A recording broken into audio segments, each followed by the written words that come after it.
when I was 21 years old.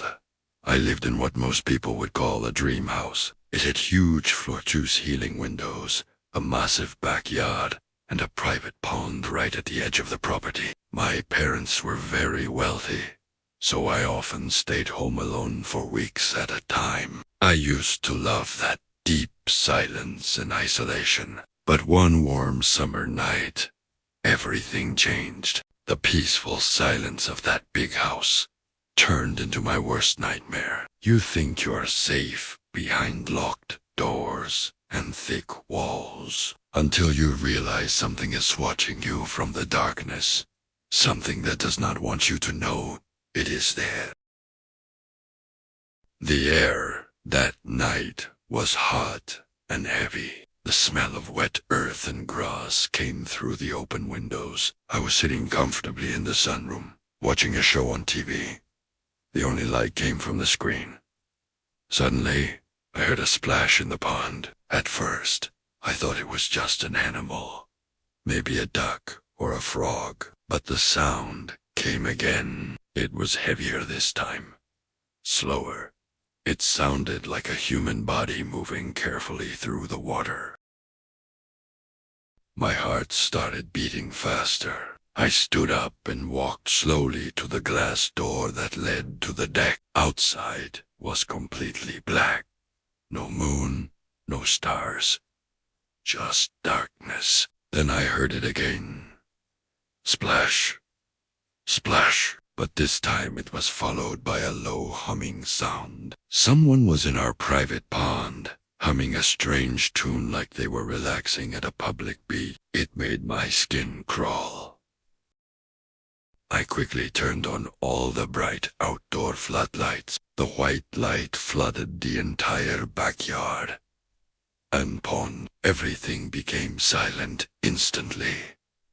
The humming stopped. The splashing stopped. It felt like whatever was in the water had been waiting for me to turn on the lights. The silence was worse than the noise. I stepped back, locked the door, and ran to check every window and entrance. My hands were shaking so badly that I could hardly type a message to my brother.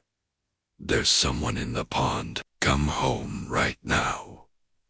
I locked every door twice. I tried to sit back down and continue watching my show, but I couldn't focus. The TV was still on, its blue light shining like a beacon in the dark house. That was a big mistake. A few minutes later, I heard something else, not splashing this time. It was breathing, heavy, wet, ragged breathing pressed right against the glass of the window next to me. It sounded like someone had just come out of the cold water and was standing inches away, breathing onto the glass. I dropped flat onto the couch, trying to hide. My heart was pounding so hard I thought it would explode. Then a low, distorted voice came through the glass, slow and calm. I see you. Those 3 words sent ice through my veins. I felt completely exposed. In panic, I shouted, "Paul, is that you?" I hoped it was just a neighbor playing a stupid joke. There was no answer, only silence. Then I heard slow, wet, barefoot footsteps walking away from the window and disappearing into the night. I waited for what felt like hours, lying there in fear. Finally, I grabbed a large kitchen knife and did something no sane person should do. I went outside to check. The night air was cold on my skin. My flashlight beam shook as I moved. On the wooden deck, I saw clear wet footprints. They were large, barefoot, and fresh. The trail led from the pond toward the side of the house. I followed them slowly, my breath caught in my throat. The footprints stopped at the edge of the deck. I leaned over carefully and looked down. What I saw is burned into my memory forever. The top of a man's head was there, eyes exactly level with the deck floor. He was staring straight up at me with a cold, patient look.